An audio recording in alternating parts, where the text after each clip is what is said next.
অৰ্থবিজ্ঞানৰ আজিৰ ক্লাছটিলৈ আপোনালোক সকলোকে স্বাগতম জনাইছোঁ। আজি আমি অৰ্থবিজ্ঞানৰ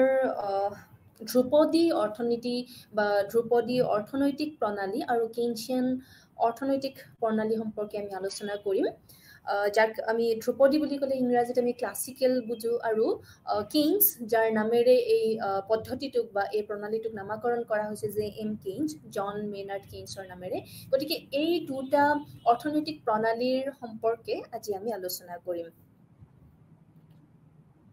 প্ৰথমে আহোঁ পৰিচয় বা ইন্ট্ৰডাকশ্যনলৈ। 1930 চনত গোটেই বিশ্বতে অৰ্থনৈতিক সংকটে দেখা দিছিলে বা অৰ্থনৈতিক সংকটে দেখা দিছিলে। এই সময়ছোৱাত ব্যাপক নিবনুৱা সমস্যা, অনিচ্ছাকৃতভাৱে ইনভেণ্টৰী জমা হৈছিলে আৰু মূল্য উপাৰ্জনৰ নিৰন্তৰ হ্ৰাস পাইছিলে। অৰ্থাৎ 1930 চনত গোটেই বিশ্বতে এনে এক অৰ্থনৈতিক সংকটে দেখা দিছিলে, যি অৰ্থনৈতিক সংকটত নিবনুৱা সমস্যাই ব্যাপক নিবনুৱা সমস্যাই দেখা দিছিলে আৰু অনিচ্ছাকৃতভাৱে বা নিবিচৰাকৈয়ে ইনভেণ্টৰীও জমা কৰিবলগীয়া হৈছিলে। আমি সকলোৱে ইনভেণ্টৰী সম্পৰ্কে আমি আলোচনা কৰিছোঁ যেতিয়া আমি যোগান সম্পৰ্কে আমি আলোচনা কৰিছিলোঁ। আচলতে ইনভেণ্টৰী এনে কিছুমান বস্তু, যিখিনি বস্তু আমি যেতিয়া যোগানৰ সম্পৰ্কে আলোচনা কৰিছিলোঁ, যোগান মানে হৈছে যিখিনি বজাৰলৈ বস্তু উৎপাদিত দ্ৰব্য যিখিনি বজাৰলৈ উলিয়াই দিয়া হয় বিক্ৰীৰ কাৰণে। কিন্তু এনেকুৱা নহয় যে যিমানখিনি বস্তু উৎপাদন কৰা হৈছে এই গোটেইখিনি বস্তুৱেই যে বজাৰত বিক্ৰীৰ কাৰণে উলিয়াই দিয়া হ'ব তেনেকুৱা নহয়। কিছুমান এনেকুৱাও মানে বস্তু থাকে বা এনেকুৱা কিছুমান এমাউণ্ট থাকে বা এনেকুৱা কিছুমান পৰিমাণ থাকে যিখিনি পৰিমাণ বজাৰলৈ বিক্ৰীৰ বাবে উলিয়াই নিদি ইনভেণ্টৰী হিচাপে জমা ৰাখে, যিটো পৰৱৰ্তী বৰ্ষত বিক্ৰীৰ কাৰণে বা পৰৱৰ্তী বৰ্ষত যোগান হিচাপে উলিয়াই দিয়া হয়। গতিকে এই সময়ছোৱাত যদিও তেওঁলোকে বিচৰা নাছিলে, ইচ্ছা কৰা নাছিলে ইনভেণ্টৰী জমা ৰাখিবৰ কাৰণে, কিন্তু অনিচ্ছাকৃতভাৱে ইনভেণ্টৰী জমা কৰিবলগীয়া হৈছিলে, কাৰণ তাত ডিমাণ্ড বা চাহিদা একেবাৰে কমি গৈছিলে। নিবনুৱাৰ সমস্যাই দেখা দিয়াৰ কাৰণে চাহিদা কমি গৈছিলে আৰু মূল্যৰ কথা যদি কওঁ, মানে বস্তুৰ দামৰ কথা যদি কওঁ, বস্তুৰ উৎপাদনৰ পৰিমাণৰ কথা যদি কওঁ আৰু আমি যদি উপাৰ্জন মানুহৰ আয়ৰ কথা যদি কওঁ, এয়া ক্ৰমান্বয়ে বা নিৰন্তৰে এয়া হ্ৰাস পাই গৈছিলে, কমি গৈছিলে। আৰু এই সময়ছোৱাত সামগ্ৰিক অৰ্থনৈতিক পৰিৱেশ এক নিৰাশাবাদী দেখা দিছিলে। আশা কৰিব পৰা নাছিলে যে ভৱিষ্যতে এই অৰ্থনৈতিক সংকটৰ পৰা বাহিৰ হৈ আহিব পাৰিব অৰ্থনীতিখন বা বিশ্ব অৰ্থনীতি, যে এই সমস্যাৰ পৰা বাহিৰলৈ আহিব পাৰিব, তেনেকুৱা কোনো আশা দেখা নাছিলে। অৰ্থাৎ এক পেচিমিষ্টিক পৰিৱেশ বা এক নিৰাশাবাদ পৰিৱেশে দেখা দিছিলে। আৰু এই মহাসংকটৰ মাজতে কেইনছ, কেইনছ, আমি ইয়াক ইংৰাজীত দ্য গ্ৰেট ডিপ্ৰেশ্যন বুলি পেলাই কওঁ। 1930 চনৰ এই যি অৰ্থনৈতিক সংকট, এই অৰ্থনৈতিক সংকটক আমি মহাসংকট বা বিশ্বৰ মহাসংকট বা ইংৰাজীত আমি দ্য গ্ৰেট ডিপ্ৰেশ্যন বুলি পেলাই কওঁ। আৰু এই মহাসংকটৰ মাজতেই কেইনছ অৰ্থাৎ জন মেইনাৰ্ড কেইনছ, এগৰাকী অৰ্থনীতিবিদ, তেওঁ এখন কিতাপ লৈ আহিছিলে, যিখন কিতাপৰ নাম the general theory of employment, interest and money. এইখন 1936 চনত, ইয়াতে 1930 লিখা হৈছে, ক্ষমা কৰিব, 1936 চন হ'ব লাগিছিলে। এই কিতাপখন 1936 চনত প্ৰকাশ পাইছিলে। আৰু এই কিতাপখনে এই যিটো অৰ্থনৈতিক সমস্যা বা এই যি মহাসংকট, বিশ্বৰ অৰ্থনীতিৰ যি অৰ্থনৈতিক সংকট, এই সংকটটোক বা এই সমস্যাটোক এক নতুন অন্তৰ্দৃষ্টি প্ৰদান কৰিছিলে। ইয়াৰ আগতে এই যিটো আমি মহাসংকট আমি দেখা পাইছিলোঁ বা আমি গ্ৰেট ডিপ্ৰেশ্যন যিটো দেখা পাইছোঁ 1930 চনত, যি সময়ত ব্যাপক নিবনুৱাৰ সমস্যা, অনিচ্ছাকৃতভাৱে ইনভেণ্টৰী জমা ৰাখিবলগীয়া হোৱা, মূল্য বা বজাৰ দাম, বস্তুৰ উৎপাদন আৰু উপাৰ্জনৰ যি নিৰন্তৰ হ্ৰাস, এই সমস্যাবিলাকে যেতিয়া মূৰ তুলি ধৰিছিলে, মূৰ দাঙি উঠিছিলে, এই যিটো সমস্যা, এই সমস্যাটো আমাৰ ইতিহাসত প্ৰথমবাৰৰ বাবে দেখা দিছিলে। ইয়াৰ আগতে তেনেকুৱা অৰ্থনৈতিক সংকটে দেখা দিয়া নাছিলে। ইট ৱাজ কোৱাইট আনমেচ, কাৰো লগত আমি ইয়াক মিলাব পৰা নাছিলোঁ, বা এই ইতিহাসতে এই সমস্যাটো প্ৰথমবাৰৰ বাবে আমি দেখিবলৈ পাইছিলোঁ। আৰু যিবিলাক সেইখিনি সময়ত অৰ্থনৈতিক তত্ত্ব বা সমসাময়িক যিবিলাক অৰ্থনৈতিক তত্ত্ব আছে সেই অৰ্থনৈতিক তত্ত্বসমূহে সেই সময়ৰ যি পৰিস্থিতি এই যি মহাসংকটৰ যি সমস্যা বা যি পৰিস্থিতি এই পৰিস্থিতিক তেওঁলোকৰ কোনো তত্ত্বই ব্যাখ্যা কৰিব পৰা নাছিলে আৰু কোনো ধৰণৰ সমিধানো দিব পৰা নাছিলে বা এই সমস্যাবিলাকৰ সমিধান দিবলৈ তেওঁলোক অসমৰ্থ আছিলে গতিকে 1936 চনত কেইনছৰ বা জন মেইনাৰ্ড কেইনছৰ যিখন কিতাপ 1936 চনত প্ৰকাশ পাইছিলে এই কিতাপখন লৈ কেইনছ আহিছিলে আৰু এই কিতাপখনে এই যি অৰ্থনৈতিক সমস্যা বা এই অৰ্থনৈতিক সংকটটোক এক নতুন অন্তৰ্দৃষ্টি প্ৰদান কৰিছিল এতিয়া আমি প্ৰথমে ক্লাসিক্যাল এপ্ৰোচ বা ধ্ৰুপদী তাক আমি শাস্ত্ৰীয় বুলিও কওঁ শাস্ত্ৰীয় অৰ্থনৈতিক পদ্ধতি বা শাস্ত্ৰীয় অৰ্থনৈতিক তত্ত্ব বুলি পেলাইও কওঁ দ্য ক্লাসিক্যাল এপ্ৰোচ ইয়াৰ কিছুমান বৈশিষ্ট্যৰ বিষয়ে পঢ়িম আসলতে এই বৈশিষ্ট্যবিলাক যেতিয়া আমি আলোচনা কৰি যাম তেতিয়া আসলতে আমি এই ধ্ৰুপদী পদ্ধতিটোৰ বা এই শাস্ত্ৰীয় অৰ্থনৈতিক পদ্ধতিটোৰ আখুৱাসমূহো আমি গম পাম যে কি কাৰণত আসলতে এই সিস্টেমটো এই প্ৰণালীটো বা এই পদ্ধতিটো ফেইল হৈছিলে সফল হ'ব পৰা নাছিলে বা কি কাৰণত আসলতে এই যে গ্ৰেট ডিপ্ৰেছনৰ নিচিনা বা এই মহাসংকট 1930 চনৰ যি মহাসংকট বিশ্বৰ অৰ্থনীতিৰ এই সংকটে কিয় দেখা দিছিলে আসলতে এই ধ্ৰুপদী পদ্ধতিৰ বৈশিষ্ট্যসমূহতে ই সোমাই পৰিছে গতিকে আমি প্ৰথমে এই ধ্ৰুপদী পদ্ধতিৰ যিবিলাক বৈশিষ্ট্য এই বৈশিষ্ট্যবিলাকৰ বিষয়ে আমি পঢ়িম তাৰ আগতে আমি জানি ল'ব লাগিব আসলতে ধ্ৰুপদী পদ্ধতি বা ক্লাসিক্যাল এপ্ৰোচ বুলি ক'লে আমি কি বুজো বা সেই সময়ত কোনবিলাক বা কোন কেইগৰাকী অৰ্থনীতিবিদ আছিলে এই যেটো এপ্ৰোচ বা এই যেটো পদ্ধতিটোক তেওঁলোকে আগবঢ়াই নিছিলে কেইনছে জে এম কেইনছ জন মেইনাৰ্ড কেইনছে তেওঁৰ যিখিনি আগৰ যিবিলাক মানে অৰ্থনীতিবিদ আছে বা অৰ্থবিজ্ঞানী যিবিলাক আছে তেওঁলোকক ক্লাসিক্যাল বা ধ্ৰুপদী অৰ্থনীতিবিদ বুলি পেলাই কৈছিলে এই ক্লাসিক্যাল পিৰিয়ড বা এই ধ্ৰুপদী সময়টোৱে আসলতে কোনখিনি সময়ক বুজায় এই এপ্ৰোচটো বা এই পদ্ধতিটোত যিমানবিলাক অৰ্থনীতিবিদ সোমাই আছে এইবিলাক কেইনছৰ আগৰ অৰ্থনীতিবিদসমূহ আৰু এই সময়খিনি হৈছে 1930 চনৰ আগৰ সময় কাৰণ 1930 চনৰ পিছত 1930 চনত যেতিয়া বিশ্বত মহাসংকটে যেতিয়া দেখা দিছিলে তাৰ পিছত কেইনছে তেওঁৰ কিতাপখন 1936 চনত প্ৰকাশ কৰি সেই সমস্যাটোক এক নতুন ৰূপ দিছিলে এক নতুন অন্তৰ্দৃষ্টি প্ৰদান কৰিছিলে গতিকে কেইনছৰ আগৰ যিমানবিলাক অৰ্থনীতিবিদ আছে অৰ্থাৎ 1930 চনত এই মহাসংকটৰ আগৰ সময়খিনিত যিমানবিলাক অৰ্থনীতিবিদে তেওঁলোকৰ কামসমূহ তেওঁলোকে আগবঢ়াইছিলে সেই গোটেই কেইগৰাকী অৰ্থনীতিবিদক আমি ধ্ৰুপদী অৰ্থনীতিবিদ বুলি আমি কওঁ বা ক্লাসিক্যাল ইকনমিষ্ট বুলি পেলাই কওঁ আৰু এই ক্লাসিক্যাল ইকনমিষ্ট বিলাকৰ মাজত কোন আছে আডাম স্মিথ আছে আমি সকলোৱে জানো অৰ্থবিজ্ঞানৰ পিতৃ আডাম স্মিথ তেওঁৰ কিতাপখন 1776 চনত প্ৰকাশিত হৈছিলে ৱেলথ অফ নেশ্যনছ আমি সকলোৱে জানো এই কিতাপখনৰ বিষয়ে আৰু তাৰ পিছত আছিল ডেভিড ৰিকাৰ্ডো আমি তেওঁৰ নামো নিশ্চয়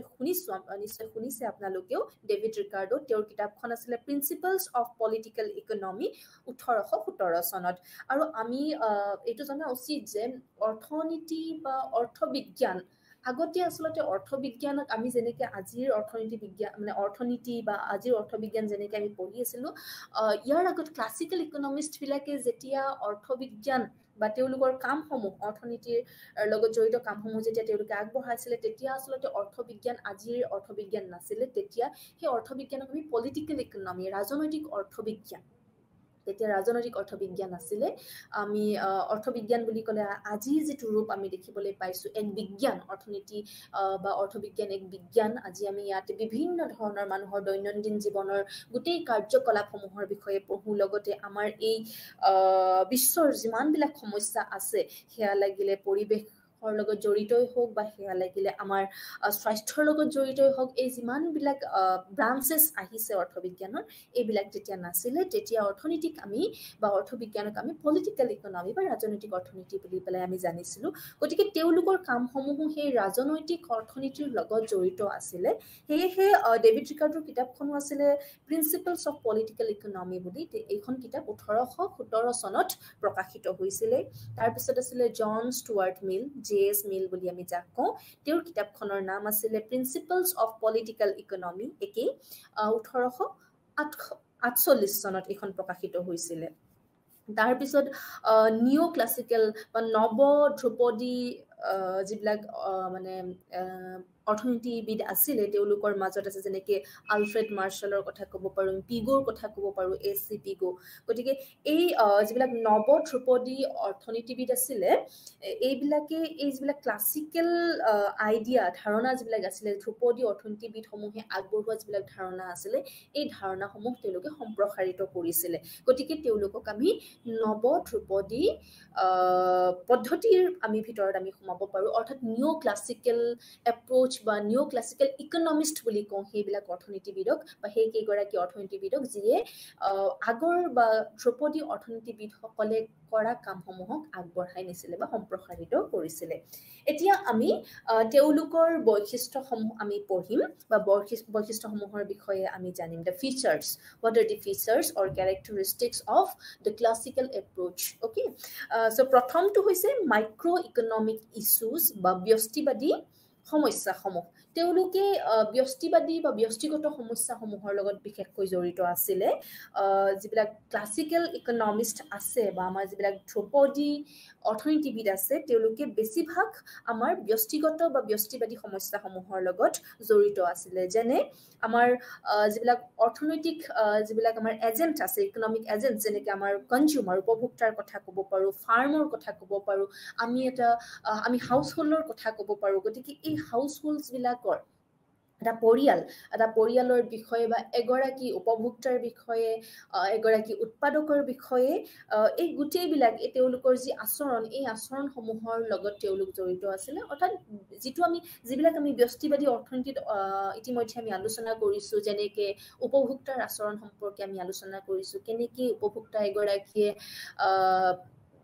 তেওঁ সৰ্বাধিক সন্তুষ্টি লাভ কৰিব বিচাৰে কেনেকৈ তেওঁ সন্তুলনলৈ আহিব বিচাৰে কেনেকৈ এগৰাকী উৎপাদনকাৰী বা উৎপাদকে কেনেকৈ তেওঁৰ প্ৰফিট বা তেওঁৰ যি লাভ তেওঁ বেছি কৰিব বিচাৰে এই সমূহৰ বিষয়ে এই আচৰণসমূহৰ বিষয়ে আমি যেনেকৈ ব্যষ্টিবাদী অৰ্থবিজ্ঞানত আমি আলোচনা কৰিছোঁ গতিকে এই সমস্যাবিলাক ব্যক্তিগত যিবিলাক সমস্যা আছে এই সমস্যাবিলাকৰ লগত বিশেষকৈ ধ্ৰুপদী অৰ্থনীতিবিদসকল জড়িত হৈ আছিলে যেনেকৈ ধৰক আমি ফাৰ্ম এখনে কেনেকৈ তেওঁলোকৰ প্ৰফিটটো মেক্সিমাইজ কৰে আৰু লগতে এইটো আমি জানিব লাগিব যে যিটো আমাৰ ৰিচোৰ্চ যিবিলাক আমাৰ ধৰক সম্পদ আছে এই সম্পদবিলাক কিন্তু সীমিত এই সীমিত সম্পদসমূহ লৈ পেলাই তেওঁলোকে কেনেকৈ তেওঁলোকৰ লাভ সৰ্বাধিক কৰে ঠিক তেনেকৈ এগৰাকী উপভোক্তাই কেনেকৈ তেওঁৰ সীমিত উপাৰ্জনেৰে তেওঁ সৰ্বাধিক সন্তুষ্টি আহৰণ কৰিব বিচাৰে গতিকে এই তত্ত্বসমূহৰ লগত বিশেষভাৱে ধ্ৰুপদী অৰ্থনীতিবিদসকল জড়িত হৈ আছিলে ঠিক তেনেকুৱাকৈ দ্বিতীয়টো আমাৰ বৈশিষ্ট্য হৈছে লেজিছফেয়াৰ মানে য'ত চৰকাৰী হস্তক্ষেপ নাথাকে অৰ্থাৎ চৰকাৰী হস্তক্ষেপ শূন্য বা কম আৰু ক্লাছিকেল ইকনমিষ্টবিলাকে বা ধ্ৰুপদী যিবিলাক আমাৰ বা শাস্ত্ৰীয় যিবিলাক আমাৰ অৰ্থনীতিবিদ আছে তেওঁলোকে বিশ্বাস কৰিছিলে লেজিছফেয়াৰ এনেকুৱা এটা ফিলচফি য'ত নেকি গভৰ্ণমেণ্টৰ বা চৰকাৰৰ হস্তক্ষেপ কম কৰাত বা চৰকাৰী হস্তক্ষেপ নোহোৱা কৰাত বিশ্বাস কৰে তেওঁলোকে কৈছিলে এই শব্দটো আচলতে এই লেজিছফেয়াৰ শব্দটো এটা ফ্ৰেঞ্চ শব্দ যাৰ অৰ্থ হৈছে লিভ এলোন বা লেট ইউ ডু তাৰমানে এৰি দিয়া অকলে কৰিব লাগে বা তুমি অকলে কৰা বা আপুনি অকলে কৰক গতিকে ইয়াতে কোনো ধৰণৰ বেলেগৰ হস্তক্ষেপ নচলে আৰু ইয়াতে বিশেষকৈ চৰকাৰী হস্তক্ষেপ নচলে বা কমকৈ চলে তেওঁলোকে এই বিশ্বাস এইটোৰ ওপৰত বিশ্বাস কৰিছিলে এই ফিলচফিটোৰ ওপৰত তেওঁলোকে বিশ্বাস কৰিছিলে আৰু এইটোৰ মতে এই ভিউটোৰ মতে গভৰ্ণমেণ্টৰ বা চৰকাৰৰ যিকোনো ব্যৱসায়িক যিবিলাক এফেয়াৰ্ছ আছে যিবিলাক ব্যৱসায়িক কাম কাজ আছে কাৰ্যকলাপসমূহত চৰকাৰী হস্তক্ষেপ কম হোৱাটো বা নোহোৱাটোৱে তেওঁলোকে বিচাৰে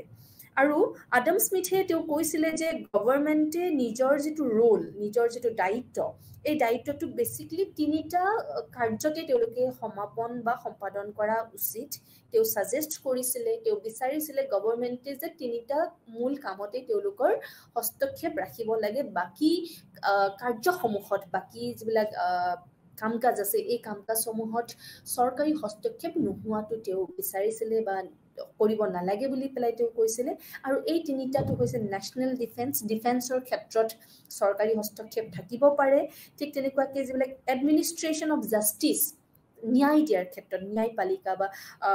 ল আৰু অৰ্ডাৰৰ ক্ষেত্ৰত মানুহক ন্যায় দিয়াৰ ক্ষেত্ৰত আচলতে চৰকাৰী ভূমিকা বা চৰকাৰী ভূমিকা গ্ৰহণ কৰিব লাগে আৰু ইনফ্ৰাষ্ট্ৰাকচাৰ যিকোনো পাব্লিক ৱৰ্কছ যিবিলাক ৰাজহুৱা যিবিলাক কাৰ্যকলাপ আছে যেনেকৈ ইনফ্ৰাষ্ট্ৰাকচাৰ হওক বা শিক্ষাৰ ক্ষেত্ৰত হওক এই ক্ষেত্ৰত চৰকাৰী হস্তক্ষেপ থকাটো প্ৰয়োজনীয় আৰু এই তিনিটাৰ বাদে এই তিনিটা কাৰ্যৰ বাদে বাকী কাৰ্যসমূহত বাকীবিলাক কাম কাজত চৰকাৰী হস্তক্ষেপ থাকিব নালাগে বুলি তেওঁলোকে বা ধ্ৰুপদী অৰ্থনীতিবিদসকলে বিশ্বাস কৰিছিলে তৃতীয়টো হৈছে অদৃশ্য হাত বা ইনভিজিবল হেণ্ড ইনভিজিবল হেণ্ড এইটো যিটো ধাৰণা এই ধাৰণাটো প্ৰথমবাৰৰ বাবে আডাম স্মিথে ইন্ট্ৰডিউচ কৰিছিলে এই ধাৰণাটো প্ৰথমবাৰৰ বাবে তেওঁ দিছিলে অদৃশ্য হাতৰ এই ধাৰণাটো আৰু তেওঁৰ মতে ইকনমি এখনে বা এখন অৰ্থনীতিয়ে বা এখন দেশে এখন দেশ বুলি আমি ক'ব পাৰোঁ বা এখন অৰ্থনীতিয়ে এনেকৈ কাম কৰা উচিত যিটো তেওঁলোকৰ নিজৰ কাৰণে তেওঁলোকৰ ইণ্টাৰেষ্টৰ কাৰণে যাতে তেওঁলোকে কৰে এনেকুৱা নহয় যে আমি বেলেগৰ কাৰণে কাম কৰিম আমি যদি সকলোৱে নিজৰ লাভৰ কাৰণে নিজৰ ইণ্টাৰেষ্টৰ কাৰণে কাম কৰোঁ আমি যদি সকলোৱে নিজৰ ব্যক্তিগত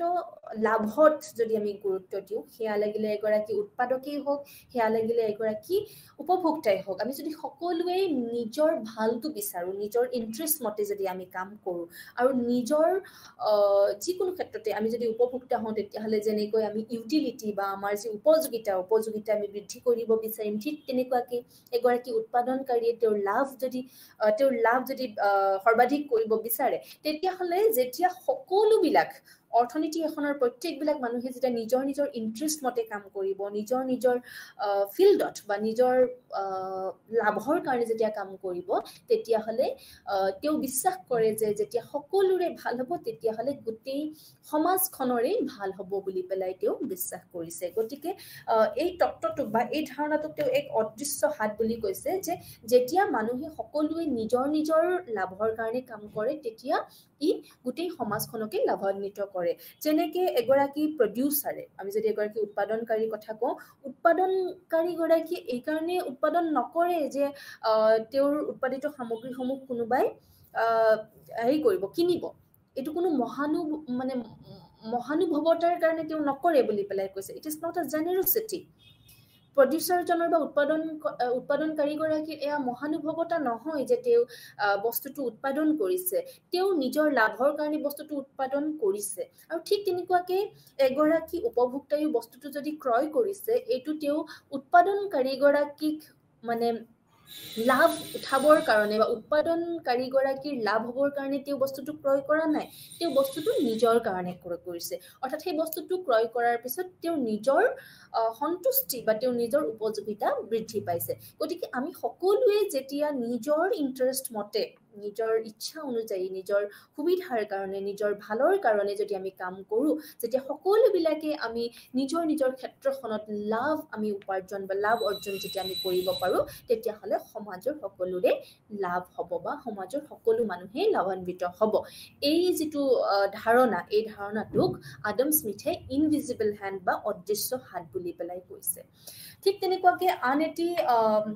ক্লাছিকেল ইকনমিষ্টবিলাকৰ বা ক্লাছিকেল এপ্ৰ'চৰ ধ্ৰুপদী পদ্ধতিৰ আন এটি বৈশিষ্ট্য হৈছে নিৰন্তৰ বজাৰ পৰিষ্কাৰ কৰা অৰ্থাৎ কণ্টিনিউৱাছ মাৰ্কেট ক্লিয়াৰিং এনেকুৱা নহয় যে বজাৰত কিবা এটা বস্তুৰ মানে উৎপাদন হৈ পেলাই যোগান হৈ আহিছে, সেই যোগানটোৰকে কম বস্তুটোৰ মানে হেৰি হ'ব, চাহিদা হ'ব, তেনেকুৱা নহয়। তেওঁলোকে বিশ্বাস কৰে যে যিমানখিনি বস্তু তেওঁলোকে উৎপাদন কৰিব, যিমানখিনি বস্তু তেওঁলোকে যোগান ধৰিব, এই গোটেইবিলাক বস্তুৰে বজাৰত চাহিদা হ'ব। অৰ্থাৎ বজাৰত এনেকে কোনো বস্তু ৰৈ নাযায় যিখিনি যোগান হিচাপে উলিয়াই দিছে আৰু সেয়া কোনোবাই চাহিদা নকৰিব, তেনেকুৱা কোনো ধৰণৰ পৰিস্থিতিয়ে দেখা নিদিয়ে। তেওঁলোকৰ মতে প্ৰত্যেকটো সময়তে যিমানখিনি চাহিদা যিমানখিনি তেওঁলোকে উৎপাদন কৰিছে অৰ্থাৎ যোগান ধৰিছে, গোটেইখিনি চাহিদা কৰা হ'ব বুলি পেলাই কৈছে। আৰু যদি নহয় কিবা কাৰণত, যদি ধৰক সাপ্লাই বেছিকে আছে, যোগান বেছিকে আছে আৰু ডিমাণ্ড বা চাহিদা যদি কম হয়, তেতিয়াহ'লে প্ৰাইচটো কমি যাব, বজাৰৰ দৰটো কমি যাব। বজাৰ দৰ যেতিয়া কমি যাব, তেতিয়া আকৌ চাহিদা বৃদ্ধি পাব। আমি জানো যে বজাৰ দৰ আৰু চাহিদাৰ মাজত এক বিপৰীতমুখী সম্পৰ্ক আছে বা পৰোক্ষ সম্পৰ্ক আছে। গতিকে যেতিয়া সাপ্লাই বা যোগান যেতিয়া চাহিদাতকে বেছি হ'ব, তেতিয়া বস্তুটোৰ দামটো কমি যাব, আৰু দামটো কমি যোৱাৰ লগে লগে বস্তুটোৰ চাহিদা আকৌ বৃদ্ধি পাব। ঠিক তেনেকুৱাকে তাৰ ওলোটাটো হ'ব, যেতিয়া বজাৰত যদি চাহিদা বেছি হৈছে, যোগান যদি কম হৈছে, তেতিয়াহ'লে বস্তুটোৰ দাম বৃদ্ধি পাব। বস্তুটোৰ দাম বৃদ্ধি পালে আকৌ হয়তো চাহিদা বৃদ্ধি পাব, যিহেতুকে দাম বৃদ্ধি, বস্তুটোৰ যোগান বৃদ্ধি পাব যিহেতুকে দাম বৃদ্ধি পাইছে। গতিকে যোগান বৃদ্ধি হৈ পেলাই যিমানখিনি আৰু অধিক চাহিদা বজাৰত দেখা দিছিলে বা উদ্ভৱ হৈছিলে, এইখিনিও নোহোৱা হ'ব। অৰ্থাৎ তেওঁলোকৰ মতে বজাৰখন অনবৰতে পৰিষ্কাৰ হৈ থাকিব। অৰ্থাৎ demand will always be equal to supply. চাহিদা আৰু যোগান সদায় সমান হৈ থাকিব, যাৰ ফলত বজাৰত কোনো ধৰণৰ অব্যৱহৃত বা বিক্ৰী নোহোৱাকৈ দ্ৰব্য থাকি যাব বা কোনোবাই চাহিদা তাৰ পিছত বস্তু নাপাব, তেনেকুৱা নহয়। যদিও বা কিবা কাৰণত চাহিদা আৰু যোগানৰ যদি কিবা অমিল দেখা যায়, সমিল মিল যদি দেখা নাযায়, তেতিয়াহ'লে সেই বস্তুটোৰ দৰটো উঠা নমা কৰিব, দৰটো উঠা নমা কৰি বজাৰখন পৰিষ্কাৰ কৰিব। ঠিক তেনেকুৱাকে আন এটি বৈশিষ্ট্য হৈছে সম্পূৰ্ণ প্ৰতিযোগিতা। ক্লাছিকেল ইকনমিষ্ট বিলাকে বা ধ্ৰুপদী অৰ্থনীতিবিদসকলে তেওঁলোকে অভিধাৰণা কৰিছিলে যে সদায় বজাৰখনত সম্পূৰ্ণ প্ৰতিযোগিতা থাকিব। অৰ্থাৎ যিখন বজাৰত তেওঁলোকে মানে যিখন বজাৰৰ লগত তেওঁলোক জড়িত হৈ থাকিব, সেই বজাৰখন সদায় সম্পূৰ্ণ প্ৰতিযোগিতামূলক বজাৰ হ'ব। আমি বজাৰ সম্পৰ্কে আলোচনা কৰিছোঁ। এই সম্পূৰ্ণ প্ৰতিযোগিতামূলক বজাৰৰ বৈশিষ্ট্যসমূহ আমি ইতিমধ্যে আলোচনা কৰিছোৱে। গতিকে বজাৰখন স্মুথলি চলিবৰ কাৰণে সদায় সম্পূৰ্ণ প্ৰতিযোগিতামূলক হৈ থাকিব বুলি তেওঁলোকে বিশ্বাস কৰে। আৰু সেয়েহে তেওঁলোকৰ মতে সদায় সম্পূৰ্ণ বস্তুবিলাকৰ সম্পূৰ্ণ ব্যৱহাৰ হ'ব বুলি পেলাই তেওঁলোকে বিশ্বাস কৰে। আৰু ফুল এমপ্লয়মেণ্ট থাকিব, কাৰণ তাতে যিটো ৱেজ ৰেট, অৰ্থাৎ যিটো আমি মজুৰিৰ হাৰ যিটো হয়, এইটো নমনীয় হয়, এইটো বাঢ়িব কমিব পাৰে, এইটো ফিক্সড হৈ নাথাকে, এইটো স্থিৰ হৈ নাথাকে। গতিকে যিহেতুকে স্থিৰ হৈ নাথাকে, তাৰ বাবে সদায় বজাৰত ফুল এমপ্লয়মেণ্ট বা সম্পূৰ্ণ ব্যৱহাৰ দেখা দিয়ে, সম্পূৰ্ণ ব্যৱহাৰ হৈ থাকে। বা যিমানবিলাক ধৰক ৰিচোৰ্চেছ, আমি সম্পদৰ কথাও যদি কওঁ, সেয়া লাগিলে আমি প্ৰাকৃতিক সম্পদৰ কথাই নকওঁ কিয়, বা সেয়া লাগিলে আমি মানৱ সম্পদৰ কথাই নকওঁ কিয়, এই গোটেই সম্পদসমূহ ব্যৱহৃত হৈ থাকে বা ব্যৱহাৰ হৈ থাকে। গতিকে বজাৰখন সম্পূৰ্ণ প্ৰতিযোগিতামূলক বজাৰ হৈ থাকে। আৰু তেওঁলোকৰ মতে যে ধ্ৰুপদী অৰ্থনীতিবিদসকলে বিজনেছ চাইকেলত যেনেকৈ আমাৰ 4টা ষ্ট'ৰী দেখা দিয়ে, কেতিয়াবা ডিপ্ৰেশ্যন হ'ব পাৰে, কেতিয়াবা ৰিচেশ্যন হ'ব পাৰে, কেতিয়াবা বুম হ'ব পাৰে। এই আমাৰ যিটো বিজনেছ চাইকেলত হয় 4টা ষ্ট'ৰ, এই 4টাটোৱে দেখা নিদিয়ে বুলি তেওঁলোকে বিশ্বাস কৰে। তেওঁলোকৰ মতে বিজনেছ চাইকেল, এই সমস্যাটো বিজনেছ চাইকেলৰ যে কেতিয়াবা সংকটে দেখা দিব, কেতিয়াবা সম্প্ৰসাৰিত হ'ব অৰ্থনীতিখন, তেনেকুৱা কোনো ধৰণৰ সমস্যাই দেখা নিদিয়ে। তেওঁলোকৰ মতে there is always full employment in the economy because of perfect competition. আৰু এটা বৈশিষ্ট্য যিটো বহুতেই জনপ্ৰিয় আমাৰ ক্লাছিকেল এপ্ৰ'চৰ বা ধ্ৰুপদী পদ্ধতিৰ, এইটো হৈছে শ্বেৰ বজাৰৰ নিয়ম, Say's law of market বুলি পেলাই আমি কওঁ। JBC এগৰাকী অৰ্থনীতিবিদ, তেওঁ কৈছিলে যে supply creates its own demand. তেওঁ কৈছিলে যে যোগানেই নিজৰ চাহিদা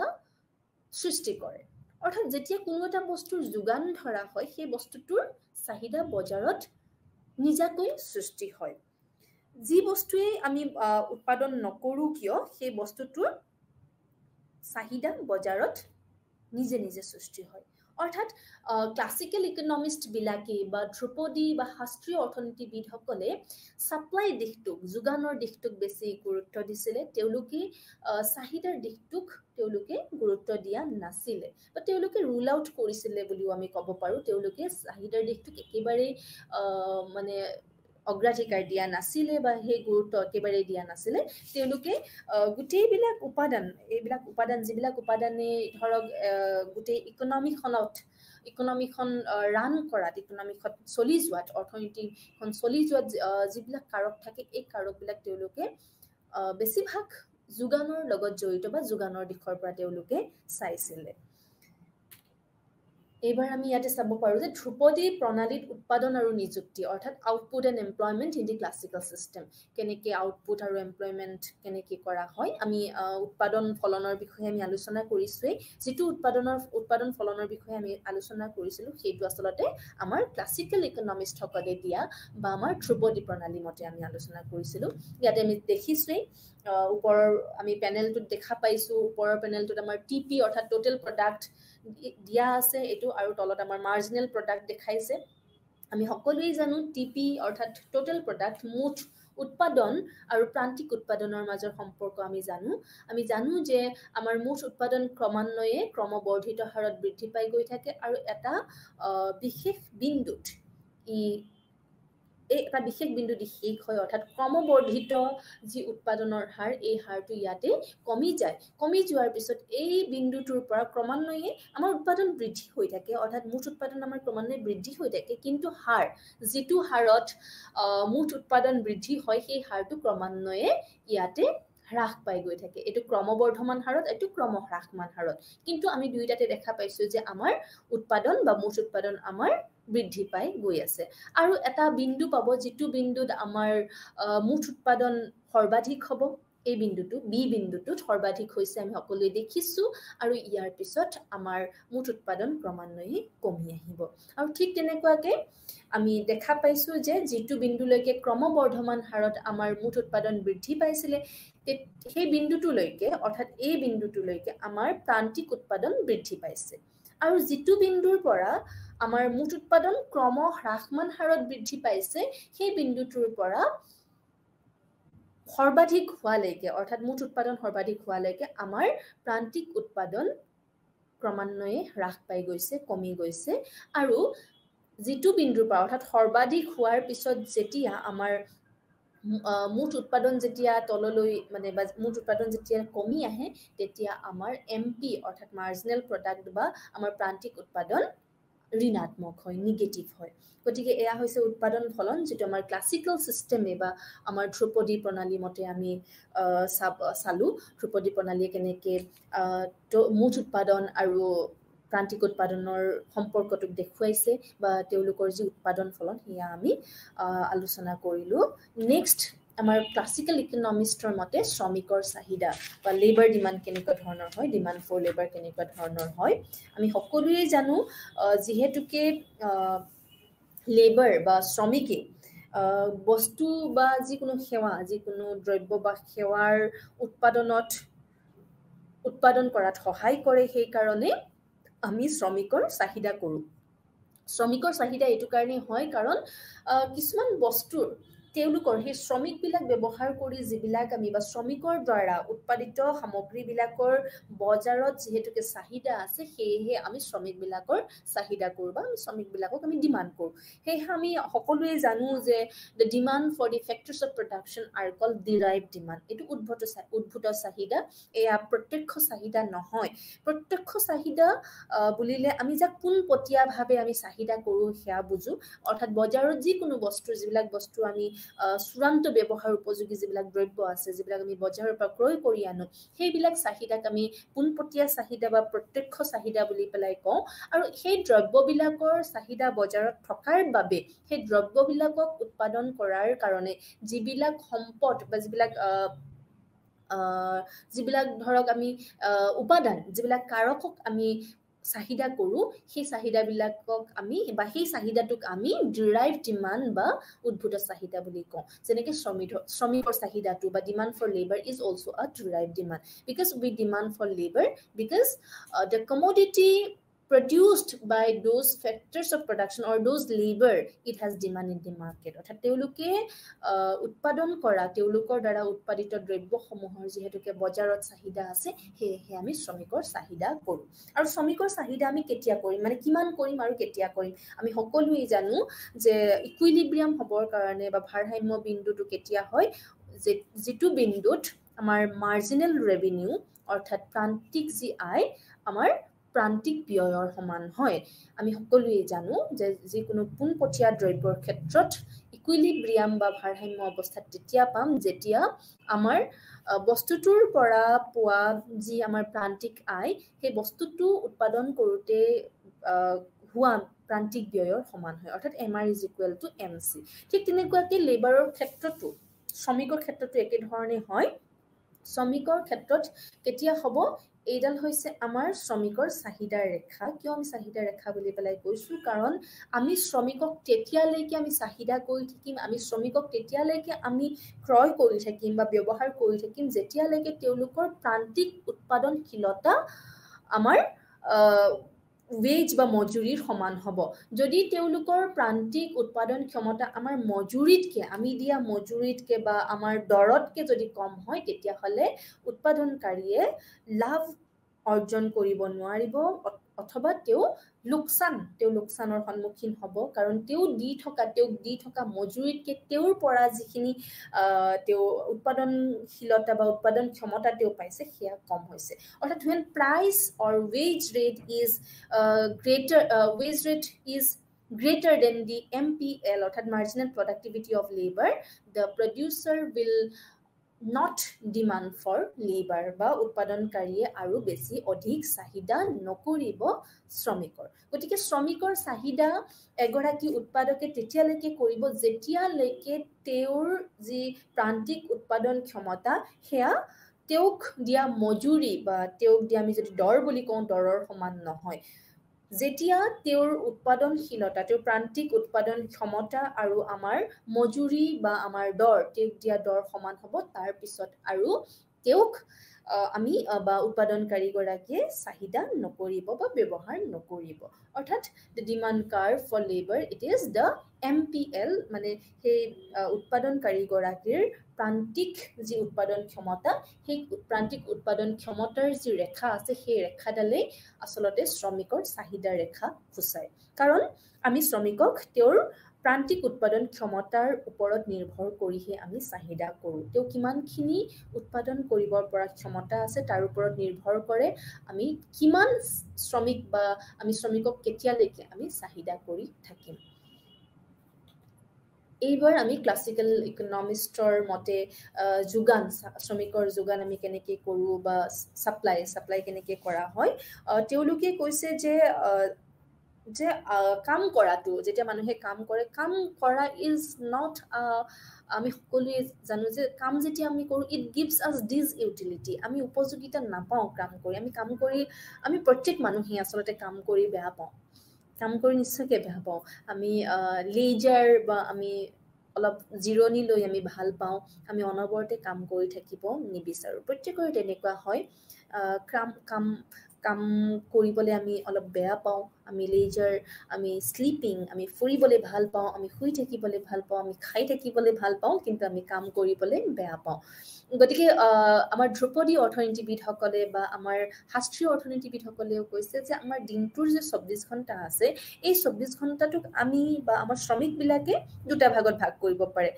হয়তো তেওঁলোকে গোটেই 24 ঘণ্টা তেওঁলোকে কাম কৰি থাকিব পাৰে নহ'লে তেওঁলোকে লেজাৰ বা জিৰণি ল'ব পাৰে আৰু নহ'লে কিছুমানে কি কৰিব যে এই 24 ঘণ্টাটোক তেওঁলোকে কেইঘণ্টামান তেওঁলোকে কাম কৰিব আৰু কেইঘণ্টামান তেওঁলোকে জিৰণি ল'ব ইয়াতে যেনেকৈ দেখা গৈছে যে এই 24 ঘণ্টা যদি এইপিনে আমি যাওঁ তাৰমানে আমাৰ লেজাৰৰ টাইম ইয়াতে হ'লে আমি 24 ঘণ্টাই লেজাৰ লৈছোঁ আৰু যদি আমি ইয়াতে জিৰত যদি আছোঁ তাৰমানে আমি 24 ঘণ্টাই কাম কৰিছোঁ কিন্তু আমি 24 ঘণ্টাই লেজাৰ আমি নিশ্চয় নলওঁ কাম কৰিবলৈ বেয়া পালেও আমি কাম কৰিবই লাগিব কাম নকৰিলে আমাৰ পেটটো নভৰিব হয় নহয় সেইটো কাৰণে আমি সকলোৱে কাম কৰোঁ আমি উপাৰ্জনৰ তাৰণাতে আমাৰ পেটৰ তাৰণাতে আমি সকলোৱে কাম কৰোঁ পেটৰ তাৰণাত কাৰণ পেটে আমাৰ মানে হাত ভৰিয়ে কৰিব নিবিচাৰিলেও আমাৰ পেটৰ কাৰণে আমি কাম কৰিবলগীয়া হয় আমি সকলোৱে গতিকে আমাৰ 24 ঘণ্টাৰ আমাৰ দিনটোৰ গোটেই 24 ঘণ্টা নিশ্চয়কৈ আমি কাম নকৰোঁ আৰু দিনটোৰ 24 ঘণ্টা নিশ্চয়কৈ আমি জিৰণি নলওঁ তাৰ ঠাইত আমি কি কৰোঁ এই 24 ঘণ্টাৰ আমি কেইঘণ্টামান আমি কাম কৰোঁ কেইঘণ্টামান আমি বিশ্ৰাম লওঁ বা জিৰণি লওঁ গতিকে